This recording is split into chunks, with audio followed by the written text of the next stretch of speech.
Dewan Juri yang terhormat serta rekan-rekan sekalian. Pertama-tama kami hendak mengajak audiens untuk merenungkan sebuah fakta yang ironis. Indonesia tercatat sebagai produsen ikan nomor 1 di Indonesia. Namun Indonesia adalah satu dari 4 komponen baterai EV masih bergantung pada impor dari negara lain. Sedangkan di lain sisi, Indonesia memiliki potensi panas bumi yang mencapai 23.742 MW, di mana ini naik kedua terbesar di dunia. Selanjutnya, dari International Energy Agency pada tahun 2025 memproyeksikan bahwa permintaan lithium dunia bisa meningkat 5 hingga 8 kali lipat lebih banyak pada tahun 2040. Pernyataan sederhana. Indonesia yang memiliki potensi sebanyak ini, kenapa tidak bisa dimanfaatkan? Dan paradoks inilah yang mendasari penelitian kami dan membawa rekan kami ke Tanah Jember untuk memaparkan inovasi sebagai jalan keluar permasalahan tersebut. Next. Assalamualaikum warahmatullahi wabarakatuh. Shalom, Om Swastiastu, Namo Buddhaya, salam kebajikan. Salam sejahtera bagi kita semua.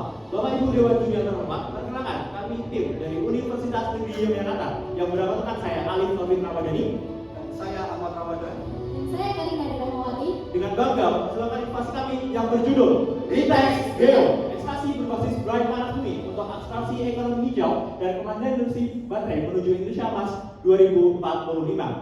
Ada 4 alasan dasar kenapa Ritex Geo kami pilih. Pertama adalah mewujudkan Indonesia Emas 2045. Yang kedua adalah Net Zero Emission 2060. Yang ketiga adalah critical minerals dan juga yang terakhir adalah battery ekosistem yang mandiri. Next. Sebelum kita menyelam di dalam daripada lithium, kita bedah terlebih dahulu apa itu akar masalah. Terdapat 4 akar masalah utama pada lithium. Pertama adalah permintaan lithium yang meningkat pada tahun 2040. Yang kedua adalah Indonesia belum memiliki cadangan lithium yang dimaksimalkan. Yang ketiga adalah ketergantungan impor, dan yang keempat adalah Cina masih menguasai 50 hingga 70% kapasitas refining dunia. Di mana 4 masalah ini dapat kita kerucutkan pada satu masalah inti, yaitu Indonesia masih bergantung pada impor lithium meski memiliki potensi geotermal terbesar kedua dunia. Yang ini berdampak pada pertama Indonesian Gap, yang kedua adalah kerentanan geopolitik, dan yang terakhir adalah rantai pasok baterai nasional yang belum bisa mandiri. Oke, kemudian kita masuk ke research gap dan juga novelty dari Ritex Geo, di mana kami menggunakan metode studi literatur review, dan sebenarnya sebelumnya sudah ada yang mencapai untuk pembahasan dari masalah ini, di mana Seoul et al pada tahun 2023 bersama kawan-kawannya yang berfokus pada mereview metode DLE untuk brand Indonesia. Kemudian ada uji forward osmosis pada brand geothermal, dan juga ada Takas et al pada tahun 2023 yang melakukan fokus kelayakan ekonomi DLE global. Tapi mereka berhenti di tahap yang sama, di mana belum ada yang mengintegrasikan antara ekstraksi lithium sistemik dengan PLTP komersial yang sudah berjalan. Disinilah novelty dari Ritex Geo, di mana nantinya kami akan mengintegrasikan secara sistemik teknologi DLE atau ekstraksi lithium dengan operasi PLTP secara existing melalui skema produksi, dan juga nantinya menggunakan teknologi hybrid absorpsi LPH dan ditambah dengan membran selektif yang dirancang khusus untuk karakteristik dari brand vulkanik tropis sehingga sangat cocok. Kemudian nantinya akan ada analisis kelayakan menyeluruh baik dari segi teknis,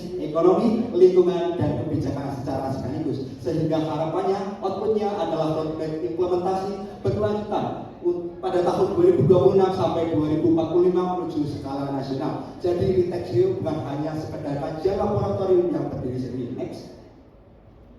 Oke, kenapa kami memilih geothermal dibandingkan super lithium yang lain? Karena di Indonesia sendiri sudah ada kapasitas terpasang untuk geothermal, yaitu sekitar 2.744 MW, di mana secara tidak langsung kita berada di nomor 2 setelah Amerika Serikat, dengan total potensi panas bumi nasional kita mencapai 23.742 MW.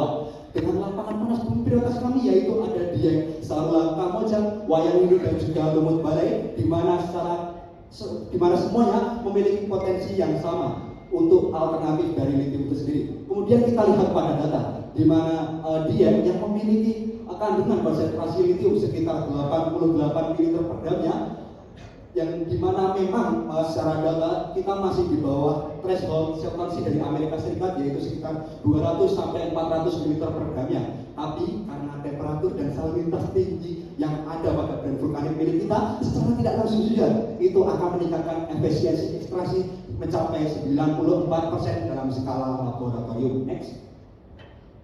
Oke, inilah cara kerja dari Lintex Bio secara konseptual, di mana sumber produksi di mana brand yang diambil dari sumber produksi nantinya akan dipisahkan separator uap airnya melalui separator uap air dan digunakan untuk menggerakkan turbin, di mana nantinya akan menjadi pembangkit listrik dan di mana energinya tidak akan terpengaruh sama sekali. Dan kemudian untuk brand sisa yang biasanya langsung diinjeksikan ke reservoir nantinya akan ditampung di tampungan holding port. Dan disinilah DLE kami bekerja, di mana melalui absorpsi LDH dan juga ion exchange nantinya litium akan dipisahkan secara selektif, kemudian dilanjut ke streaming dan purifikasi sehingga menghasilkan litium karbonat dan juga litium hidroksida yang cocok untuk industri. Next. Kelayakan implementasi Lintex Bio dapat dilihat dari 4 sisi. Dari sisi teknisi, Lintex Bio ditempatkan pada infrastruktur PLTP yang sedang beroperasi, di mana tidak mengganggu sama sekali adanya operasi listrik tersebut.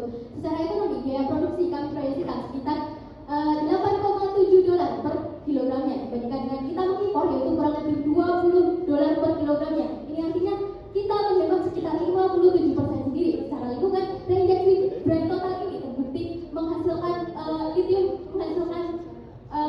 injeksi yang lebih bersih dibandingkan dengan kita menambah litium itu sendiri. Secara kebijakan, Lintex Bio ini selaras dengan RKJMN dan juga agenda hilirisasi SDM meskipun masih memerlukan regulasi terkait koproduksi mineral itu sendiri. Next. Nah, jadi dampak Lintex Bio ini bersifat multidimensial. Secara ekonomi, secara energi, nilai tambah PLTP bertambah tanpa mengganggu adanya listrik itu sendiri. Secara ekonomi, kami proyeksikan penghematan devisa sekitar 56,7 juta per tahunnya secara skala komersial. Secara industri, Lintex Bio memperkuat adanya rangkaian pasar litium ion nasional yang selama ini kami masih mengimpor. Secara lingkungan, emisi karbon ini terbukti lebih rendah dibandingkan dengan tambang litium pada umumnya. Kemudian dari segi geopolitik, Lintex Bio dapat mengurangi dependensi pada refining litium Cina, dan secara SDGs berkontribusi kepada SDGs nomor 7, 8, dan 9. Dari seluruh dampak inilah bermuara pada satu percepatan kemandirian kritis ekonomi menuju Indonesia Emas tahun 2045. Next. Roadmap implementasi Lintex Bio kami rancang dalam 3 tahapan. Dalam fase pertama adalah fase fondasi, yaitu kita melakukan skala pilot penuh di Dieng dan juga remote balance. Selain itu kami juga melakukan karakterisasi brand di 10 lapangan panas bumi. Kemudian kami juga melakukan regulasi koproduksi mineral itu sendiri. Kemudian di fase 2 adalah fase akselerasi, yaitu komersial di 3 sampai 5 lapangan panas bumi itu sendiri dengan target 5.000 ton per tahunnya, serta disertai dengan sertifikasi baterai grade. Kemudian di fase terakhir adalah fase transformasi, di mana kita mengintegrasi penuh Lintex Bio ini terhadap 15 lebih lapangan PLTP itu sendiri dengan target 20.000 ton per tahunnya, dan menjadikan Indonesia sebagai benchmark DLE secara global. Next. Baik, Bapak Ibu Dewan Juri yang terhormat serta rekan-rekan sekalian, Lintex Bio bukan sekedar teknologi ekstraksi minyak biasa. Lintex Bio merupakan strategi transformasi yang mengkolaborasikan antara energi panas bumi, industri baterai, ekonomi hijau, dan kemandirian mineral Lintex.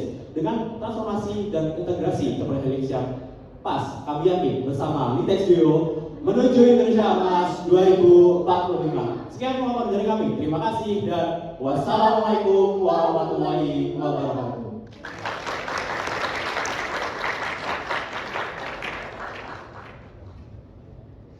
Baik, waktu presentasi telah selesai. Selanjutnya kita memasuki sesi tanya jawab. Kepada Dewan Juri, kami persilakan untuk memberikan pertanyaan. Diawali pertanyaan